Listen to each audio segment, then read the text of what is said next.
Hi, this is Monica Oberg, clinical social worker with Pediatric Home Service. This is the Abuse and Neglect Training for 2019. This is a very tough subject and one we need to address every year. This information is not new to me, but I always find myself struggling while working on this topic. Please take care of yourselves, pause the training, and come back to it as needed. If this triggers any past trauma, make sure to seek out your resources. Together, with all of us learning about this topic, hopefully one day it won't be a problem. That is my hope. We are part of the solution. Here you'll find the objectives of our training. In this training, we'll define and identify different types of abuse, review the signs and symptoms, go over statistics, learn the impacts of abuse. We will talk about how to make a report, the importance of prevention, and self-care. The definition of child abuse is when a parent or caregiver, through action or failing to act, causes injury, death, emotional harm, or risk of serious harm to a child. In this year's training, you'll notice that I'll be discussing more about vulnerable adults. PHS's adult population is currently at 20%. This will continue to grow. Just like knowing and learning about child abuse, it's important to know about vulnerable adults, signs and symptoms of abuse, and how to report. A vulnerable adult is a person 18 years or older who receives certain services from a qualified provider. That includes Pediatric Home Service. Or, regardless of services provided, they possess a physical, mental, or emotional dysfunction. Victims are often on a continuum from being active to having various medical, cognitive, or mobility issues. 2/3 of perpetrators are family members, trusted individuals, and/or caregivers. Factors to consider when determining if someone is a vulnerable adult is their current medical and/or financial condition, their living arrangements, involvement of family members, friends, and neighbors, and then any recent life events like the death of a spouse, inheritance, change in medical condition. These are the warning signs present for vulnerable adults that we need to be aware of. They include isolation, any hints at being alone or afraid, such as being scared of a certain person, repeated accidental injuries, they present as difficult, they have vague and chronic complaints, and they're unable to follow through on treatment plans or miss many appointments. The 5 different categories of abuse include exploitation, emotional abuse, sexual abuse, physical abuse, and neglect. We will talk about each one in length. Polyvictimization refers to different forms of abuse occurring at the same time. Between 10 and 40% of vulnerable adults experience polyvictimization. I was unable to find any statistics for child abuse and polyvictimization, but my guess would be that it was pretty high. Sexual exploitation is defined as the use of a person for profit, power, or sexual gratification. Financial exploitation occurs when a person misuses or takes the assets of a vulnerable adult for his or her own personal benefit. This frequently occurs without the explicit knowledge or consent of a vulnerable adult, depriving them of vital financial resources for their own personal needs. An example of this that I've helped with since being at PHS includes one of our patients who is unable to go to the store on their own. He gave his debit card to a PCA so they could pick up items our client needed. The PCA bought these items, but they also took out cash for their own use, which was not approved. Sexual exploitation can take many forms, including these examples: sex trafficking, using a child for prostitution, taking pictures of a child for pornographic use, denying age-appropriate privacy to a child who is dressing, undressing, or using the bathroom. Signs of financial exploitation include new bank accounts or unusual bank activity that the vulnerable adult is unaware of, or removing any valuable items from a vulnerable adult's home without their approval. Emotional abuse is a pattern of behavior that attacks a person's emotional development and sense of self-worth. Some signs include constant belittling, shaming, and humiliating, calling names and making negative comparisons to others, statements such as "you're no good," "worthless," "bad," or "you are a mistake," frequent yelling, threatening, or bullying. Some more signs of emotional abuse include ignoring or rejecting as punishment, giving a person the silent treatment, limited physical contact such as no hugs, kisses, or any other signs of affection, and then the exposure to violence or the abuse of others. Sexual abuse is the undesired sexual behavior by one person upon another. It is often perpetrated using force or by taking advantage of another. The term also covers any behavior by an adult or older adolescent towards a child to stimulate any of the involved sexually. More than 70% of child sexual abuse cases involve a relative, friend, or someone else close to the child. Again, someone the child knows. It's not about stranger danger. Physical signs of sexual abuse are rare, especially within our positions at PHS. However, an active child who suddenly becomes lethargic or irritable with decreased appetite or unexplained bruising is a sign and signal of sexual abuse. A child who displays behavioral changes in extremes, which is opposite to their natural behavior, is a sign and signal of sexual abuse.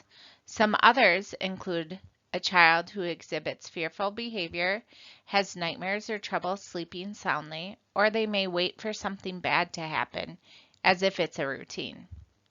They want to be secretive or want to be left alone. They all of a sudden have had poor self-image. They have a difficulty walking, sitting, or going to the bathroom. Or they may be overly suspicious or watchful and who either avoids or inappropriately invites physical contact. This slide breaks down signs and signals of sexual abuse into age categories. Some things to point out is if any child is disclosing that they've been sexually abused, please listen. There's no need to investigate. This is reportable right away. If any child under the age of 12 has an STD that you're aware of, that's reportable as well. For a child under 5 to start having sexual drawings, that's a concern.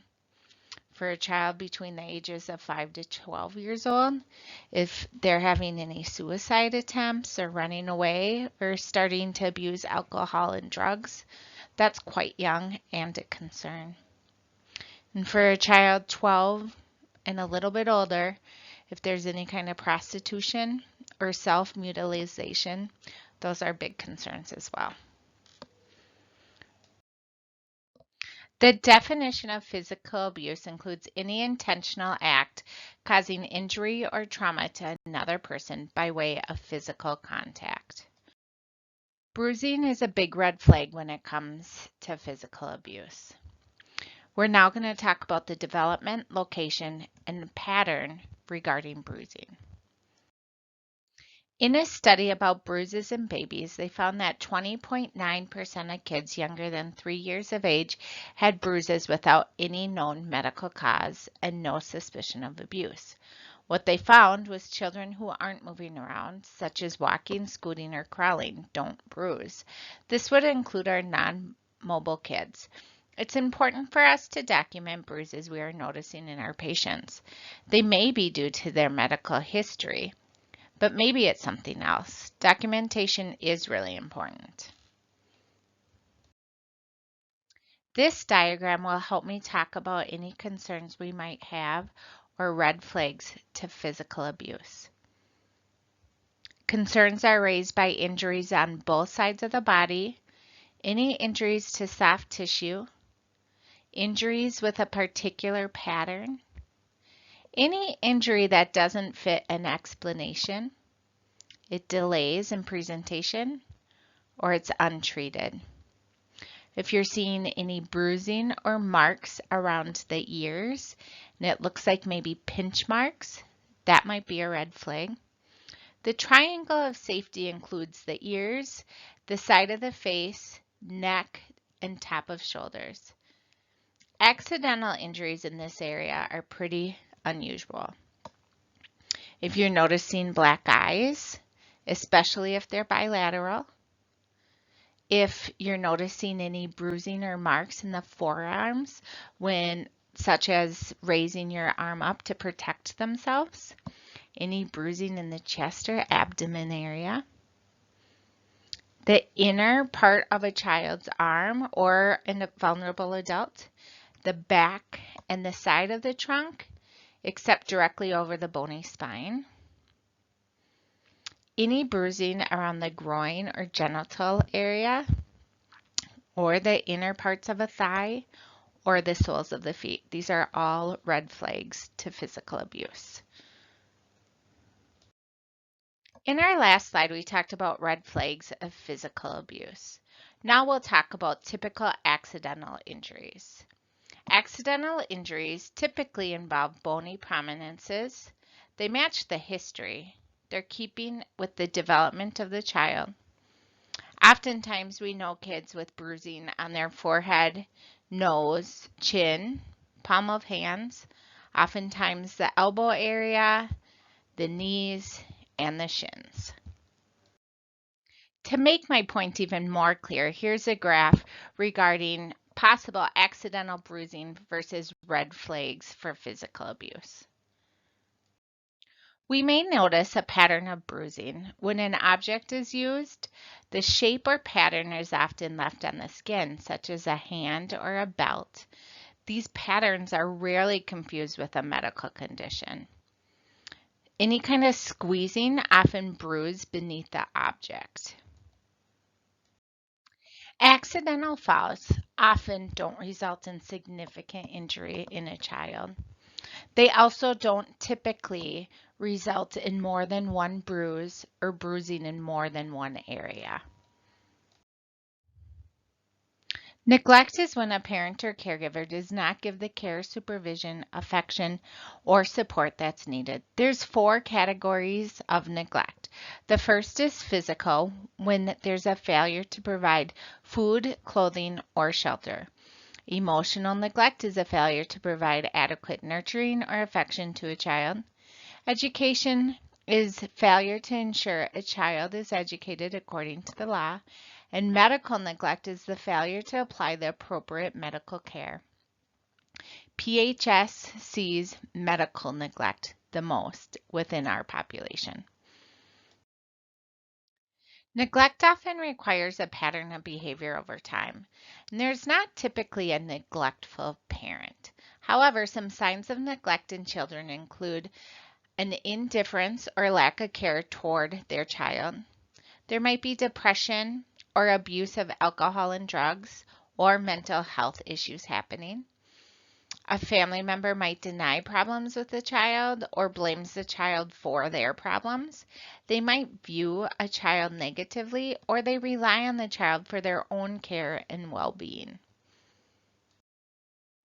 Failure to provide necessary medical care means refusal, failure to seek, failure to obtain, or failure to follow through with necessary medical care if there is serious risk to a child or vulnerable adult. Examples of medical neglect include not taking a vulnerable person, either a child or an adult, to the hospital or appropriate medical professional for serious illness or injury, keeping that vulnerable person from getting their needed treatment, not providing preventative medical and dental care, or failing to follow medical recommendations.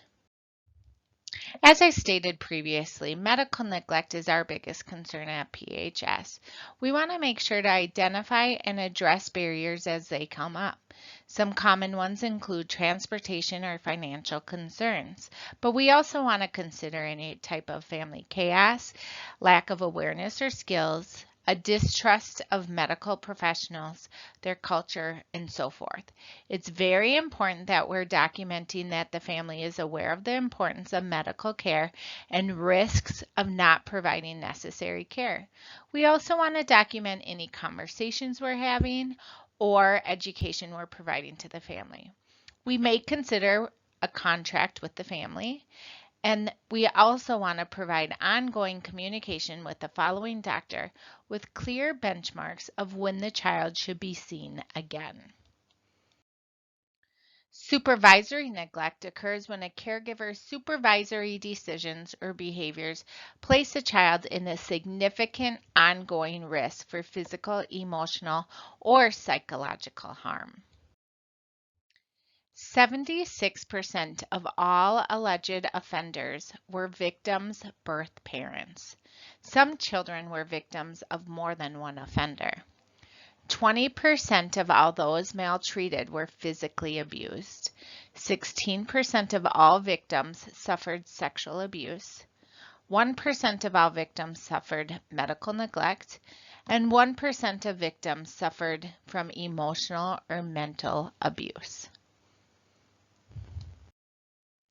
Like all other states, people with disabilities experience high risk and prevalence of abuse, neglect, and maltreatment.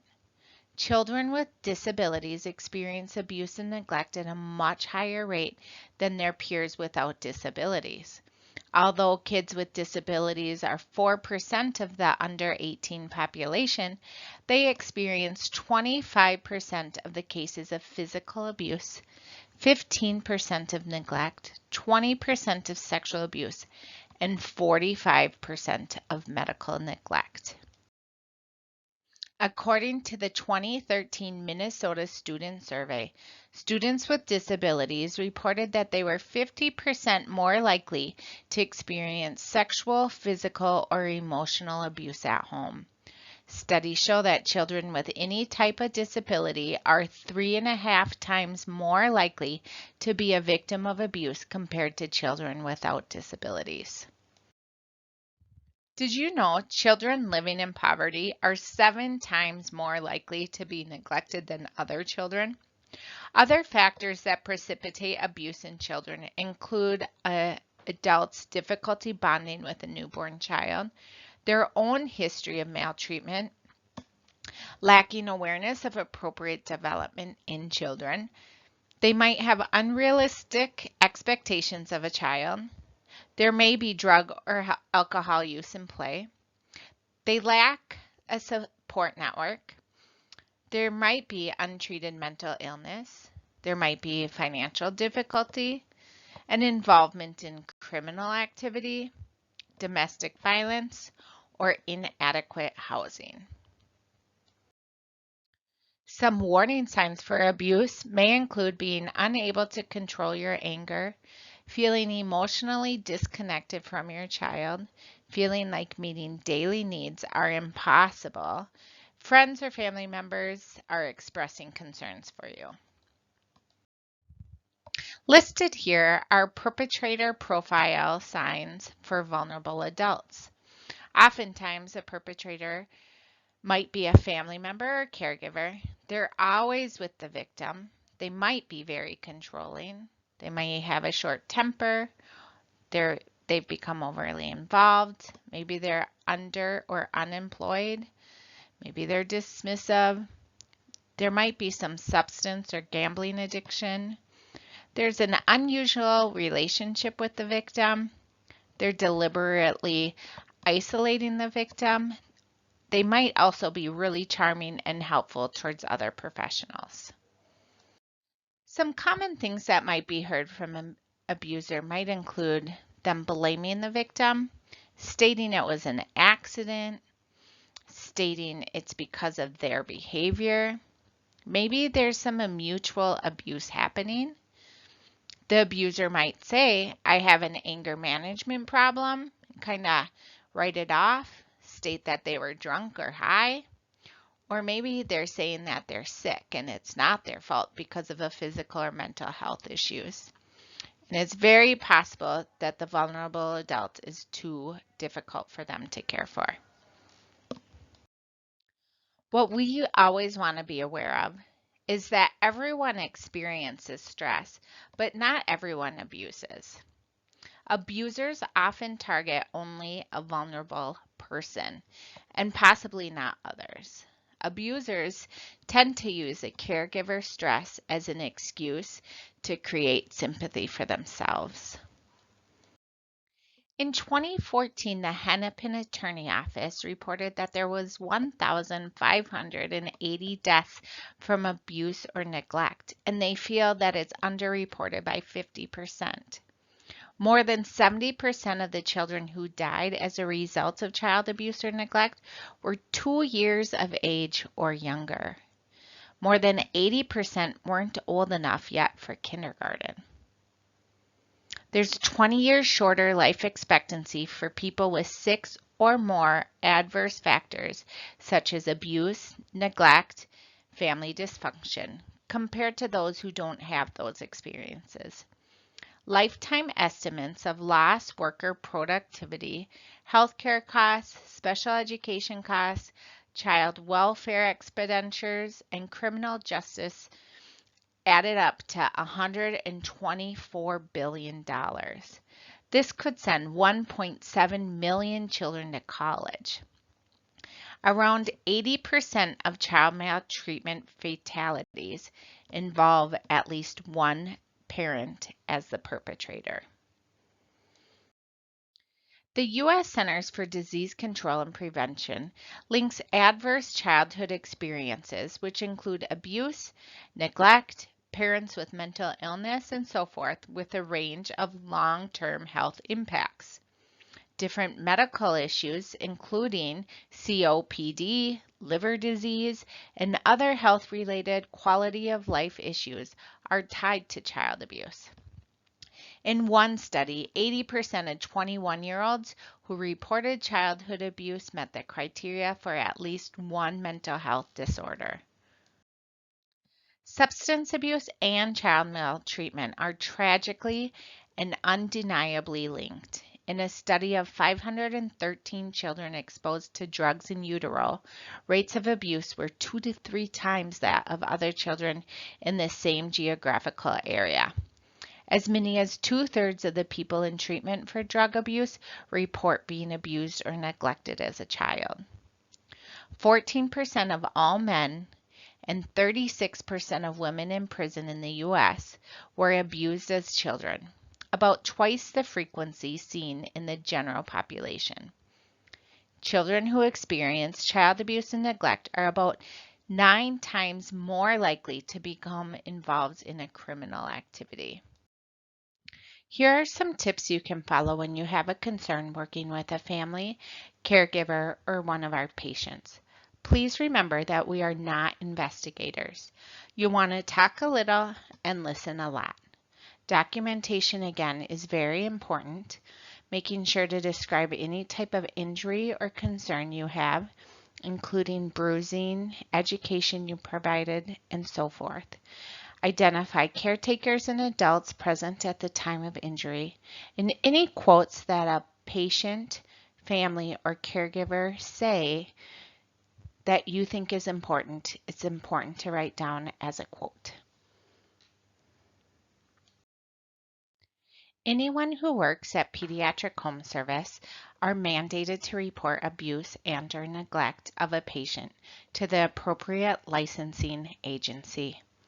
Factual observations regarding concern will be documented in the medical record.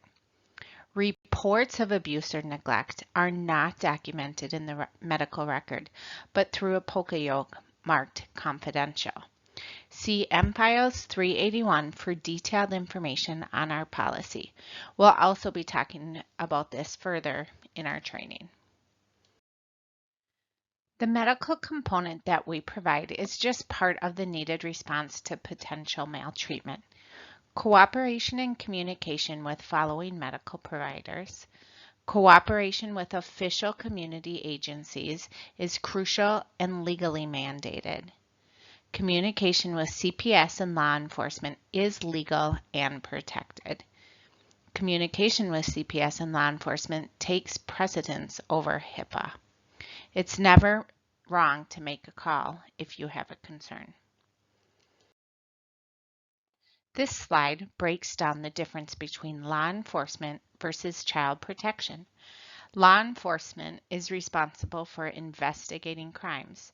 They must identify a suspect. They must prove their case beyond a reasonable doubt in criminal court. They're available 24/7, and case assignment is dependent on where the crime occurred.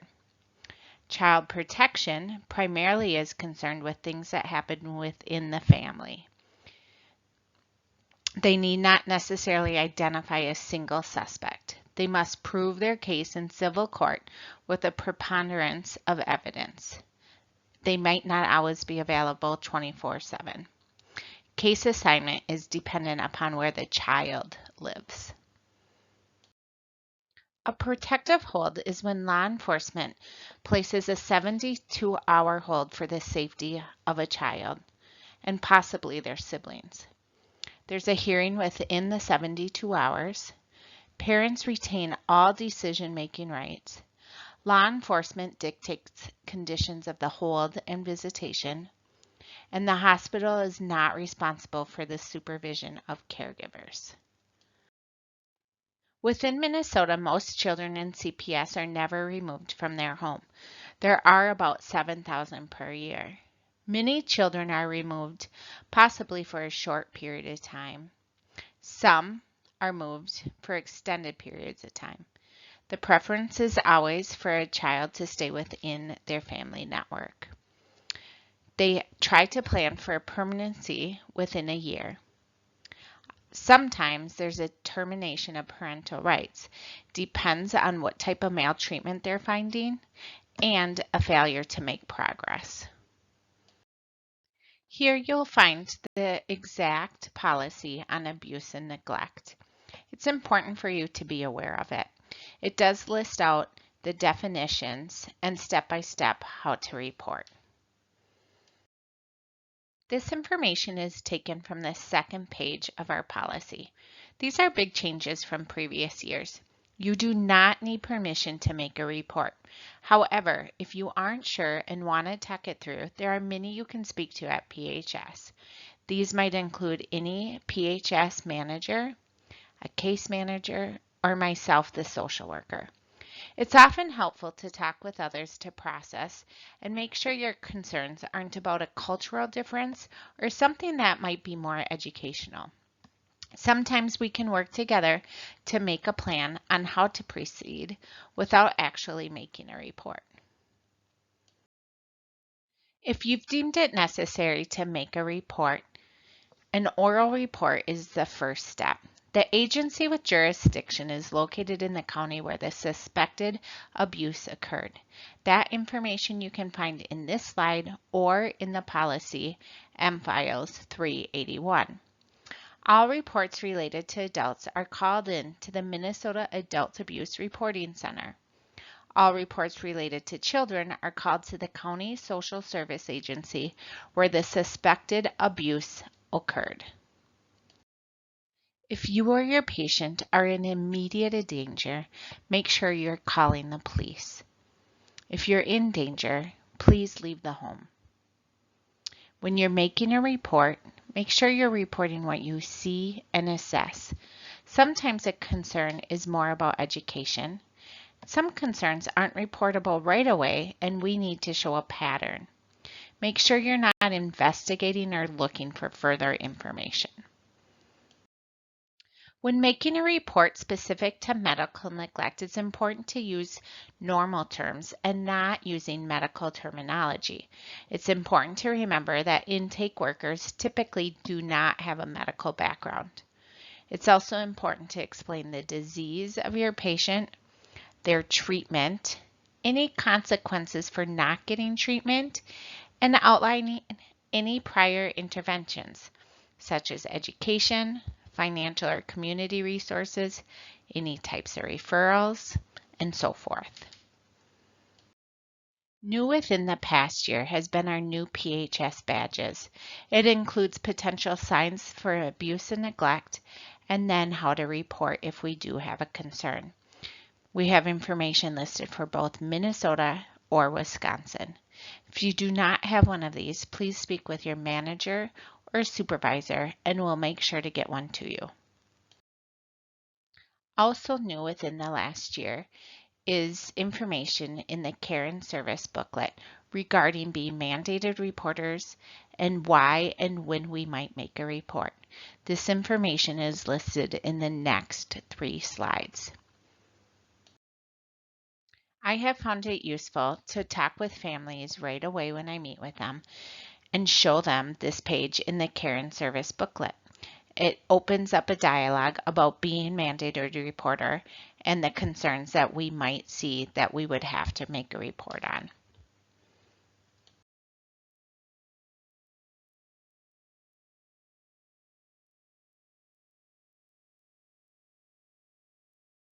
It's always stressful and scary to make a report. It doesn't feel good to feel like you're turning a family in or getting them in trouble. We often question our own abilities and wonder if it's the right thing to do. What we need to remember is that the vulnerable person may be experiencing maltreatment because their parent or caregiver is overwhelmed and they need help. Reporting a case of maltreatment may remove the vulnerable person from harm and connect families to resources that can help them get the help they need. Although the child may be removed from the care of their parent, the goal is always to rejoin the family once it's a safe environment again. In the last year, we've had an added resource called the Midwest Children's Resource Center, where we can call and have consultation with somebody to talk about our concerns, oftentimes are gray, and they can share with us if it is something that they felt was reportable or not. Here are 2 examples. The first was a call to MCRC regarding finding a patient with a small burn on his leg. The nurse thought it appeared to look like a burn from a sparkler. The parent stated that it was from an exhaust pipe on a motorcycle. MCRC felt that as long as the injury appeared accidental, it was not something that required reporting to CPS. However, if a child was burned because of a punishment, we would then for sure make a call to CPS. The second example is about a patient who appeared to be making slower than expected progression toward weaning from his vent due to parental choices. For example, parents took a child out when he had respiratory symptoms. We discussed this situation with MCRC and let them know that contacted the patient's physicians related to our concerns. MCRC stated that the follow-up with physicians in this situation was appropriate and the situation did not warrant a CPS report at this time. Each year we have to make calls to CPS. This year I have included in our training 3 examples. The first example is when a dietitian made a report regarding concerns for one of her patients who is severely malnourished, losing her hair, and putting stool in her mouth. The second example is when a clinician found siblings at a young age home alone when going to complete the home environmental assessment before the patient came home from the hospital. The third example included upon HCN arrival to the home, the patient was unsupervised and significant respiratory distress without their pulse ox on. In all 3 cases, CPS investigated. You may ask yourself how you can help prevent abuse and neglect. Some strategies may be reaching out and connecting families to local resources, including parenting education programs, mental health counseling, chemical health counseling, childcare, or financial assistance. If they are a patient of ours and you do have these concerns, make sure to refer them to social work here at PHS.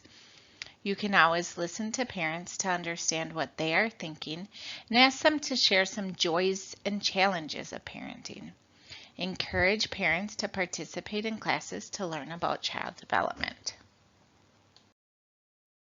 Some other prevention tips include setting an example by practicing nurturing and patience with children. Encourage parents to seek outlets to relieve their stress. Have open conversations with your children about body safety, sex, and boundaries. If you are concerned about your own anger management, substance use, or mental health, please seek help. Prevention is huge. Children who don't experience maltreatment are more likely to have better mental and physical health, better success in school, less trouble with the law, healthier relationships in general, and they may succeed in avoiding teen pregnancy. As stated earlier in the training, stress is a red flag for abuse and neglect. Make sure you're taking time for self-care. Identify what activities help you feel your best. Put it on your calendar and in ink. Sneak in self-care where you can. Take care of yourself physically. Maybe you're going for a walk or a jog or something else you like to do. Know when to say no. Check in with yourself regularly. Surround yourself with great people. Try to stay away from negativity. Consider the quality of self-care and know that self-care is non-negotiable. This information is heavy and full of detailed information. If you ever have any concerns or questions regarding one of your families or clients or any information from this training, don't hesitate to seek me out. I can be reached in the office at PHS via phone, email, or in-person visits.